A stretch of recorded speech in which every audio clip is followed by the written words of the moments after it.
We all know that feeling, right? That sense of being completely swamped by life. Well, what if you had a simple, really powerful set of tools grounded in actual nursing experience that could help you hit the reset button in just 15 minutes? That's exactly what we're going to dive into. So, does this sound familiar?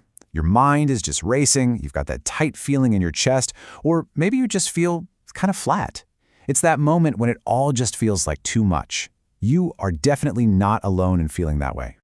So here's the promise for the next few minutes. We're going to walk you through a 15-minute toolkit. Think of it as a simple, time-boxed solution you can use pretty much anywhere, anytime, to find a bit of calm and get yourself back on track. So, what's actually in this toolkit? Well, it's broken down into 3 simple but really powerful parts, and each one is designed to tackle a different piece of that overwhelmed feeling. Let's take a look at what they are. Okay, so what's really interesting is how these 3 tools work together. First up, you've got breathwork, which is all about physically calming your body's stress response. Then there are psychosocial interventions, or PSI. That's basically a fancy term for practical, real-world coping skills. And finally, solution-focused brief therapy, or SFBT, which is just a super clever way to shift your brain from being stuck on the problem to actively looking for a solution. It's a fantastic combination. All right, let's put this into practice. We're going to start with a really common one, anxiety. You know, that feeling of a frantic, racing mind where you just can't seem to find the off switch.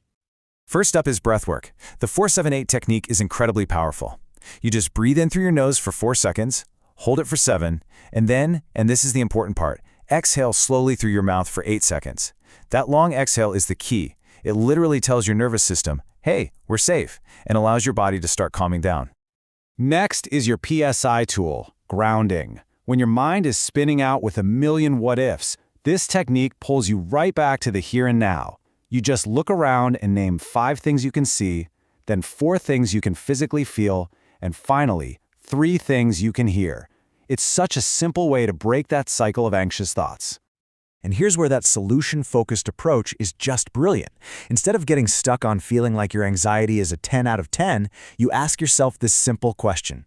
What's just one tiny thing I can do to get it down to a 9? You know, maybe it's just getting up to make a cup of tea. It makes the problem feel instantly more manageable. Okay, now let's use this same toolkit for a different feeling. Those times when you're feeling low or flat or just dealing with a depressed mood. For a low mood, we're going to switch to what's called belly breathing. Just place a hand on your stomach and take a deep breath in for 5 counts, really feeling your belly expand like a balloon. Then breathe out slowly for 5. This kind of deep diaphragmatic breathing actually helps to gently energize your whole system. When you feel flat, even tiny things can feel like a huge effort. This is where activity scheduling comes in. The goal isn't to do something massive, it's just to plan one small, genuinely enjoyable activity. We're talking listening to a favorite song, taking a quick walk, anything that gives you a little lift. And here is our SFB tool for a low mood. It's called the exception question. This question gets you to look for evidence that you haven't always felt this way. By remembering a time you felt even a little bit better, you can start to figure out what was different then and see if you can recreate a piece of it now. So we've gone through the how, but you might be wondering, why do these really simple tools actually get such powerful results?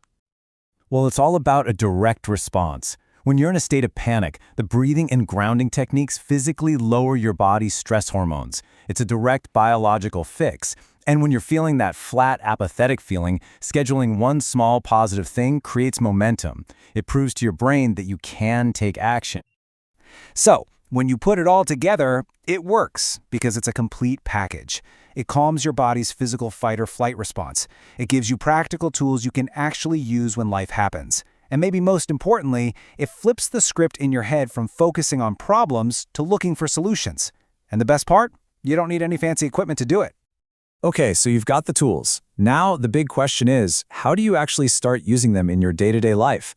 Let's talk about taking that very first small step.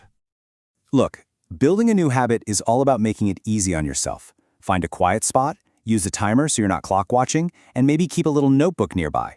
But honestly, the most important tip here, start small. Please don't try to do everything at once. Just pick one technique and practice it for a few minutes each day. That's it. Now, we need to pause for a second because this is incredibly important. These tools are fantastic for support and for managing those tough moments, but they are absolutely not a replacement for professional help. If you're really struggling, please talk to a healthcare professional. And for anyone who needs urgent support right now, please know that help is available. In the UK, Samaritans are there to listen 24/7 at 116 123.